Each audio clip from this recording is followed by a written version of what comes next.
Hello students, I am doctor Hina और आज हम पढ़ने वाले हैं Bohr's formula for stopping power, और you can say that interaction of heavy charge particle with matter. Last lecture में हमने बेसिक इंटरेक्शन मैकेनिज्म पढ़ लिए थे और हैवी चार्ज पार्टिकल किस तरह इंटरेक्ट करता है. ओके, सो आई होप आपको वो चीज़ रिमेंबर होगी और क्लियर होगी. So let's start. हम डिस्कस करने वाले हैं इस बोहर्स फॉर्मूला में interaction of heavy charge particle like your alpha particle, deuteron, proton with that of atomic electrons. Okay, atomic electron को आयनाइज करेगा या फिर एक्साइट करेगा और रेस्ट पॉजिटिव आयन बचेगा, और पॉजिटिव आयन के पास जो एनर्जी ट्रांसफ़र है वो बहुत कम है. सो मेजॉरिटी ऑफ चार्ज यहीं चला जाएगा. सो कंसिडर कीजिए आपका एक हैवी चार्ज पार्टिकल है जिसका मास m है और जिस पे चार्ज है Ze amount. Okay, so it is moving और यहाँ पे आपका कहीं ना कहीं एक एटम है और उसके इलेक्ट्रॉन की पोजीशन हम यहाँ कंसिडर कर लेते हैं दैट दिस इज इलेक्ट्रॉन. इन दोनों का इंटरेक्शन अब स्टडी करना है हमें. इंसिडेंट चार्ज पार्टिकल यहाँ से जा रहा है इस डायरेक्शन में, पॉजिटिव इस डायरेक्शन में. Consider this position as a origin O, और इन दोनों के बीच में इस चार्ज पार्टिकल की ट्रैजेक्टरी और इलेक्ट्रॉन के बीच में जो परपेंडिकुलर डिस्टेंस है उसको हम कहते हैं इम्पैक्ट पैरामीटर, और इसको B से शो करेंगे. This distance is B and it is known as impact parameter. ये परपेंडिकुलर डिस्टेंस है between the trajectory of charge particle and your position of electron. Okay, अब क्योंकि ये चार्ज पार्टिकल है, इस पे चार्ज है प्लस Ze अमाउंट का, और यहाँ पे इलेक्ट्रॉन है, ये भी चार्ज पार्टिकल है. सो इन दोनों के बीच में कोलम्बियन फोर्स लगेगा और फोर्स की डायरेक्शन से दिस. और अगर आप अल्फा चार्ज पार्टिकल का कंसिडर कर रहे हैं so it will B of attractive nature. And one more thing, अगर आपके पास एग्जाम में अल्फा का इंटरेक्शन आए, प्रोटॉन का आए, ड्यूट्रॉन का आए, या किसी भी हैवी चार्ज पार्टिकल का है तो आपको सेम एक्सप्रेशन करना है. अल्फा का है तो या Ze की बजाय 2E लिख देना. ओके, सो यहाँ पे जो फोर्स लग रहा है F, let R be the distance between them. Charge particle है ये जिसका मास m है, चार्ज Ze है, एक डायरेक्शन में मूव कर रहा है, ये एटॉमिक इलेक्ट्रॉन है, ये इसकी पोजीशन है. और ये बोहर्स फार्मूला डिराइव करते हुए हम ये कंसिडर कर रहे हैं that the velocity of this, ये इस डायरेक्शन में मूव कर रहा है, इसकी वेलोसिटी v है. that the velocity of this charge particle is such and high that electron can be treated at rest. Electron को हम इस पूरे इंटरेक्शन के दौरान रेस्ट पे ट्रीट कर रहे हैं. माइंड इट, एक्चुअल में एटॉमिक इलेक्ट्रॉन रेस्ट पे नहीं होते, वो अपने ऑर्बिट में रिवॉल्व कर रहे होते हैं, बट इसकी स्पीड इतनी ज़्यादा है कि इसके कंपैरिजन में रेस्ट पे है. ओके, सो ये डेरिवेशन में ये चीज़ें ध्यान रखना. ये R है. सो कोलम्बियन फोर्स की अगर आप बात करते हैं, इसका क्या फार्मूला होता है, F is equals to Q1 Q2 over. So Q1 is your Ze जो इंसिडेंट चार्ज पार्टिकल पे फोर्स है, Q2 is your charge on electron E divided by 4πε0 R². ये फॉर्मूला रहता है फोर्स का. साथ ही में डायरेक्शन लगानी है, then it will be R². Again I am considering magnitude, electron पे चार्ज माइनस ही होता है, नो दैट, बट हम उसे कंसिडर नहीं कर रहे. So F is equal to Ze² divided by 4πε0 R². अब ये जो फोर्स है देखिए यहाँ पे, दिस फोर्स, ये फोर्स की वैल्यू हमें यहाँ से पता चल गई है. अब इस फोर्स को आप दो कंपोनेंट में रिजॉल्व कर सकते हो. से this angle is theta. Force को दो कंपोनेंट में हम रिजॉल्व कर रहे हैं. One component is Fx along x direction, this component is Fy along y direction. Okay, and if this angle is theta then this angle is also theta. And F X क्या होता है आपके पास, F sine theta, F Y your F cos theta. अब एक चीज़ ध्यान से देखिए, आपका चार्ज पार्टिकल मोशन में है, so for an every position here, इसको आपने ओरिजिन कंसिडर किया, हर एक पोजीशन पे यहाँ पे एक इक्वल पोजीशन होगी यहाँ। ओके, सपोज की करते हैं कि इन दोनों के बीच का डिस्टेंस जो है से एक्स, अब क्योंकि ओरिजिन के इस तरफ है तो I am treating it minus X, for every minus X here there will be a plus X here. और अगर क्योंकि ये चार्ज पार्टिकल मोशन में है, यहाँ से क्रॉस हो रहा है, यहाँ से क्रॉस हो रहा है, यहाँ आएगा, यहाँ पे अगेन होगा, इसको मैं फर्दर रिजॉल्व करूँगी दो पार्ट्स में। अगर ये एफ माइनस एक्स का है तो ये एफ एक्स का इधर हो जाएगा, और एफ वाई दोनों की डायरेक्शन यहाँ होगी। So for every F X here एक इक्वल एफ एक्स यहाँ आएगा, जो दोनों एक दूसरे को कैंसिल कर रहे हैं। ओके, सो मान लीजिए कि अगर इस ओरिजिन के इधर आप -5 यूनिट्स ले रहे हैं तो उधर +5 यूनिट है, सो नेट रिजल्ट क्या होगा, net force will be 0। So X component दोनों का कैंसिल हो जाएगा, and what you are left with that of Y component only. So अभी हम सिर्फ वाई कंपोनेंट का फोर्स ही कंसिडर कर रहे हैं। F Y is F cos theta, so your F Y will simply be, sorry मैंने गलत लिख दिया है, F X is your F cos theta, X के साथ कॉस कंपोनेंट आता है एंड वाई के साथ sine component, F Y is F sine theta. Okay, so this is my mistake, F Y is F sine theta, F Y will equals to simply Z E square divided by 1/4 pi epsilon naught R square into sine theta. I am considering only magnitude, so there will be no R cap. अब and you know that the total momentum transfer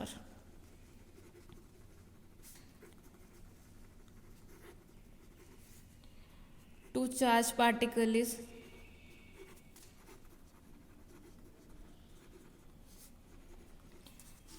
momentum is equals to integral of force into dt. F is your force, this second law of motion क्या कहता है, F is equals to dp by dt, then your p will simply equals to integral of f dt. अब ये कहाँ से कहाँ तक जा सकते हैं, we don't know, then we simply write it minus infinity to infinity.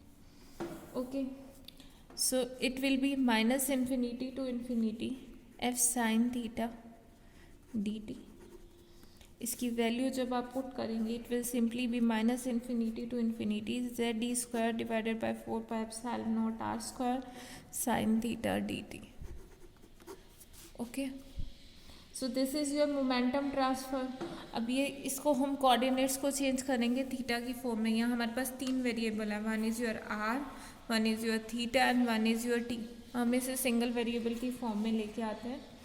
सो देखिए, your minus X is equals to V into T, distance simply velocity into time, minus X इसलिए लिया ओरिजिन की इस तरफ है। So minus X is equals to velocity into time, T is the time taken by the particle to reach from this point M to point O. यहाँ से यहाँ तक आने में उसको जितना टाइम लगा पॉइंट ए से ओ तक आने में, that is X is equals to V T. और ये आपके पास एक राइट एंगल ट्रायंगल है, इस राइट एंगल ट्रायंगल से अगर आप x की वैल्यू निकालें, आपके पास जो फिक्स पैरामीटर है जिसकी वैल्यू चेंज नहीं हो रही, that is your b impact parameter. So x को अगर आप निकालें b एंड थीटा की फॉर्म में, then x will be b cot theta from this right angle triangle.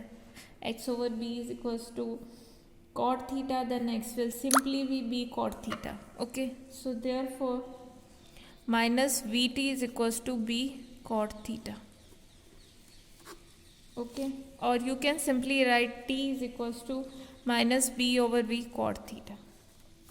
Or what you need is dt, simply differentiated, your dt will be, अगर आप simple differentiation, I hope you can do that, b over v sin square theta d theta. Simple differentiation I hope मुझे करने की ज़रूरत नहीं है, आप लोग इजीली कर सकते हैं।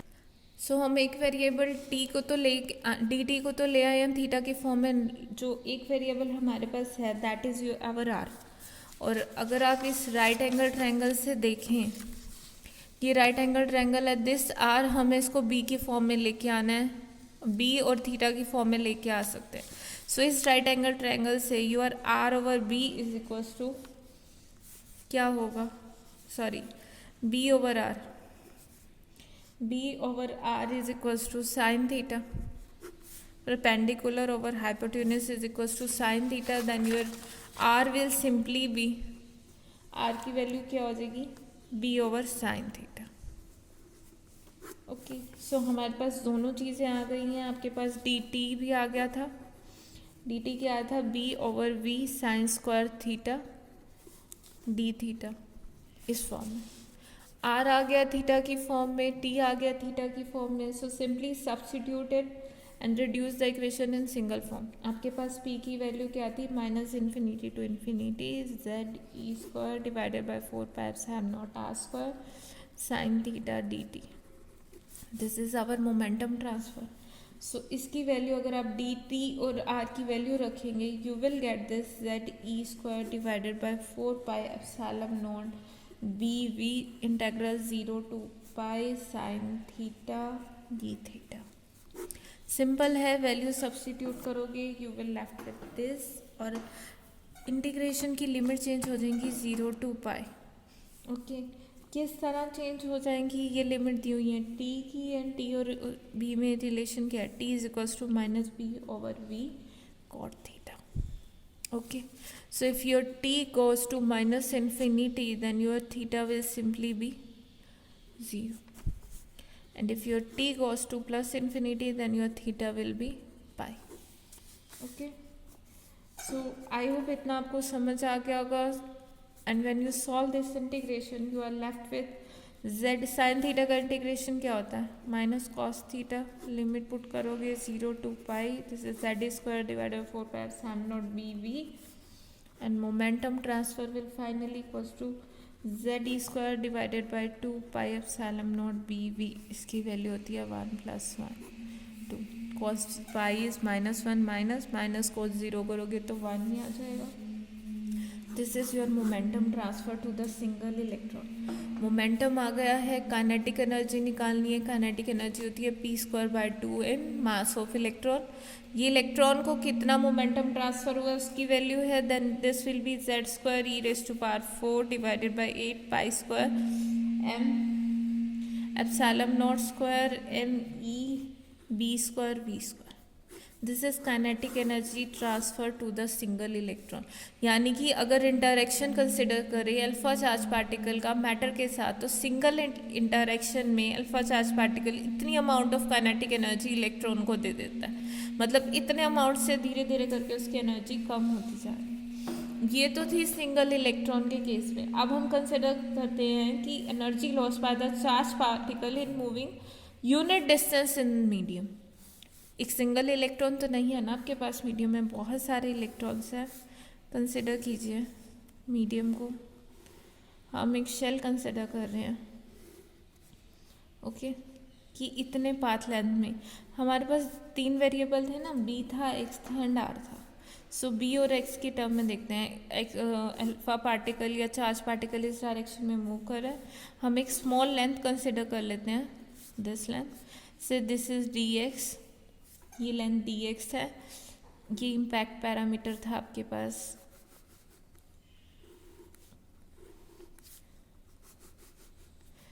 ये इम्पैक्ट पैरामीटर बी है और ये स्मॉल लेंथ डी बी है। इसमें थोड़ी थोड़ी वेरिएशन ले लेते हैं, फिर पूरे मटेरियल के लिए इंटीग्रेट कर लेंगे। ओके, सो इस लेंथ में कंसिडर करते हैं कि कितने नंबर ऑफ इलेक्ट्रॉन होंगे। हमें टोटल एनर्जी निकालनी है, एक इलेक्ट्रॉन की एनर्जी पता है, तो नंबर ऑफ इलेक्ट्रॉन अगर इस शेल में पता चल जाए तो टोटल एनर्जी इजीली निकालोगे। सो ये निकालते हैं। सो सबसे पहले आपके पास एक सिलेंड्रिकल शेल आ गई है, क्योंकि बी में हमने थोड़ी सी वेरिएशन ले ली है और एक्स में वेरिएशन ले ली है। सो ये जो सिलेंड्रिकल शेल है इसका वॉल्यूम क्या रहेगा, 2 pi B D B into D X, ये वॉल्यूम रहेगा इसका, 2 pi B D B D X. And if we consider there are n is the density of electrons per unit volume, या number of electrons per unit volume. Per unit volume में हम consider करते हैं हमारे पास n number of electrons है, so total number of electrons per unit volume will be कितनी total number of electrons in this volume, जो हम स्फेरिकल शेल कंसिडर कर रहे हैं। पर यूनिट वॉल्यूम को गिवन वॉल्यूम से मल्टीप्लाई कर दोगे, you will simply get 2 pi n b d b dx। Number of electrons आ गए इस वॉल्यूम के।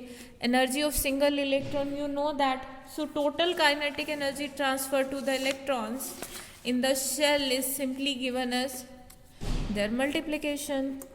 dE is simply equals to T into 2 pi n b d b dx, and you know the value of T from here, so your dE will simply equals to, multiply कर लेना, value रख लेना, z square e raise to power 4 n divided by 4 pi epsilon naught n e v square dB over v into dx. This is the value of dE, and that is the energy transfer to the electrons in the cylindrical shell.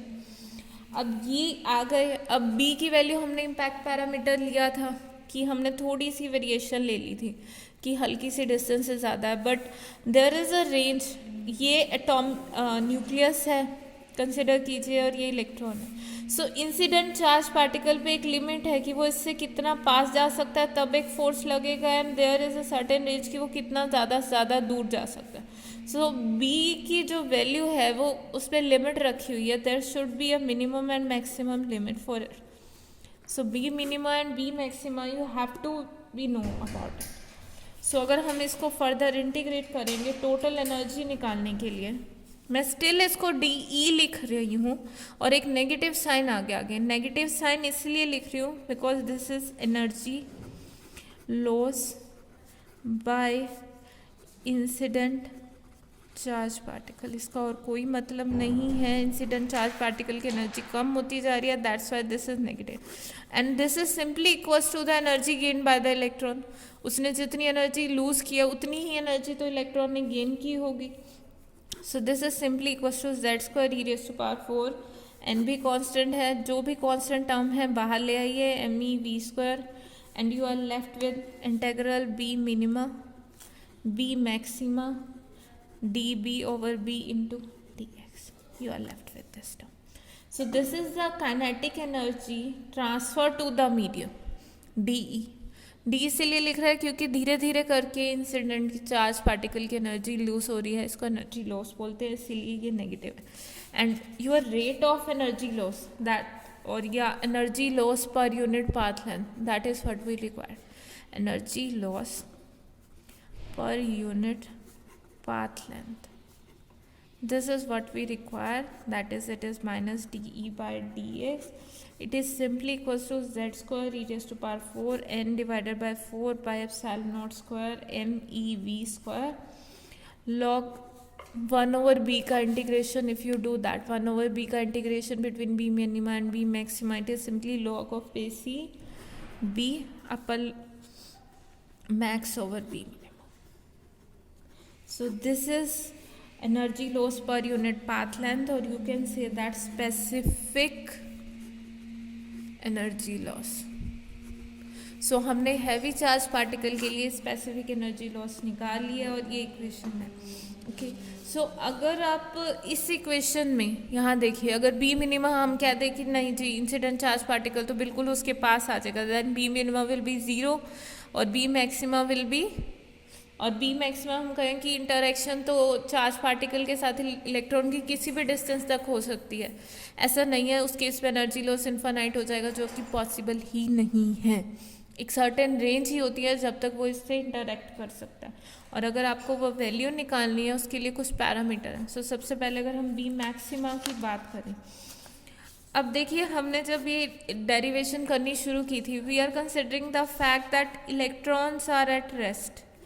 हम कहते हैं incident charge particle इतनी speed से move कर रहा है कि electron को हमने रेस्ट पे ट्रीट करा है, तो धीरे धीरे करके एनर्जी लॉस करता जा रहा है। सो एक टाइम पे तो ऐसा आएगा कि हम इसको रेस्ट पे ट्रीट नहीं कर सकते, there is certain condition. Electron rest पे नहीं है, वो रिवॉल्व कर रहे हैं मैटर के अंदर, रिवॉल्व कर रहे हैं अपने ऑर्बिट्स में, रिवॉल्व कर रहे हैं, एंड हम कंसिडर करते हैं वो रिवॉल्व कर रहे हैं एक फ्रीक्वेंसी से nu. Nu is the frequency of revolution of electron, frequency of revolution of electron. So this is the frequency of revolution of electron. So हम कहते हैं कि वो तब तक उसको इंटरेक्ट कर रहा है. अब जैसे बी मैक्सिमम दूर जाता जा रहा है या इसकी एनर्जी कम होती जा रही है, सो वो इसको तब तक इफेक्ट करेगा जब तक ये value B over V it is small in comparison with that of 1 over nu. अब what is this B over B? B is distance, V is velocity.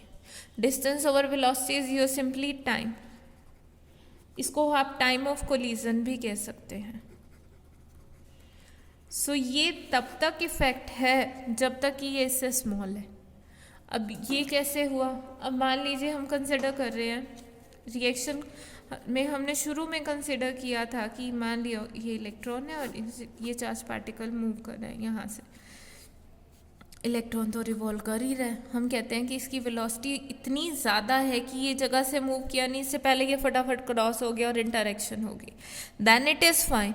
But अगर इसकी धीरे धीरे करके वेलोसिटी कम होती जा रही है, वेलोसिटी कम होती जा रही है, तो क्या होगा? ये रिएक्शन तब तक वैलिड है कि मान लो कि ये धीरे धीरे पास आ रहा है, इलेक्ट्रॉन की वेलोसिटी अब ज़्यादा होगी, इसकी वेलोसिटी कम होगी. सो ये घूम गया वापसी, ये इलेक्ट्रॉन यहाँ पहुँच गया, यानी कि इसका जो टाइम है ये टाइम ज़्यादा हो गया इसके टाइम से. तो ये इंटरेक्ट कैसे कर पाएगा? मान लीजिए इलेक्ट्रॉन को समझिए कि इलेक्ट्रॉन आप है और चार्ज पार्टिकल मैं हूँ. मैं आपसे बात तभी कर पाऊँगी अगर आप रेस्ट में हो. अगर मान लीजिए मैं आपसे बात करने आ रही हूँ चल के और आप अपनी पोजीशन से जाके कहीं और दूर बैठ जाएं और आप मेरे रास्ते में नहीं होंगे, तो मैं आपसे बात कैसे करूँगी? देयर इज़ नो मीन ना. आपसे बात मैं तभी कर सकती हूँ कि आप अब धीरे धीरे चल रहे हैं और मैं इतनी फास्ट चल रही हूँ कि मैं आप तक पहुँच जाऊँ, आपसे बात कर लो और आगे चली जाऊँ. सो जो मैं हूँ वो चार्ज पार्टिकल है और जो मेरा आपसे बात करना है आप तक पहुँचना है, that is time of collision. और आप जिस टाइम पीरियड से मूव कर रहे हैं अपनी ऑर्बिट में, क्योंकि आप इलेक्ट्रॉन हैं, that is 1 over nu. Okay, so B maximum हम इस तरह निकालते हैं. और बी मैक्सिमम की value if you write it is simply B maxima is equals to B maxima over V is equals to 1 over nu. Okay, so your B maxima is equals to V over nu. थोड़ा सा ही difference होता है V और nu में, ध्यान देना. Next is कि B minima ये किस तरह निकालते हैं? B मिनिमा निकलता है हेज़नबर्ग्स अनसर्टेनिटी प्रिंसिपल से. इसने ये फैक्टर हमने कंसिडर किया है कि दोनों के बीच में कोलिजन हो रहा है और आपका इलेक्ट्रॉन जो है रेस्ट में है. सो अगर मैक्सिमम एनर्जी इस केस में तब ट्रांसफ़र होगी, या मैक्सिमम मोमेंटम जो सबसे ज़्यादा एनर्जी ट्रांसफ़र हो सकती है इलेक्ट्रॉन्स को, वो 2 MeV से एक्सीड नहीं कर सकती अगर दोनों के बीच में इंटरेक्शन हो. बी मिनिमा निकालें यानी वो इसके कितने पास आएगा, कितने पास आएगा कि वो इससे ज़्यादा एनर्जी तो उसको दे ही नहीं सकता हेज़नबर्ग अनसर्टेनिटी प्रिंसिपल के अकॉर्डिंग. अगर वो इससे ज़्यादा एनर्जी नहीं दे सकता तो एक सर्टेन लिमिट से ज़्यादा पास नहीं आ सकता. और ये निकला, so B minima will simply equals to H over 2 MeV. Okay, mass into velocity momentum होता है, हेज़नबर्ग अनसर्टेनिटी प्रिंसिपल होता है delta x into delta p is nearly equals to h. Okay, so your delta x is nearly equals to h over delta p, और हम simply estimate ले रहे हैं तो ये. सो दिस इज द, इतना से ज़्यादा वो मोमेंटम उसको नहीं दे सकता, यानी इस लिमिट से ज़्यादा पास नहीं आ सकता. So that is your B minima. अब बी मिनिमा आ गया, बी मैक्सिमा आ गया आपके पास, और आपके पास जो इक्वेशन थी दिस बी मैक्सिमा है, बी मिनिमा है, इसकी वैल्यू यहाँ पुट करेंगे और d/dx when you got it. Simple math है, रख लेना. I am not writing it again and again. z square, so it is z square e⁴ 4 pi epsilon naught square MEV square log base e. B maxima over B minima था, B maxima की value आती है आपकी v over nu, और B minima कितना आता है h/2 MEV square. So this is your Bohr's formula.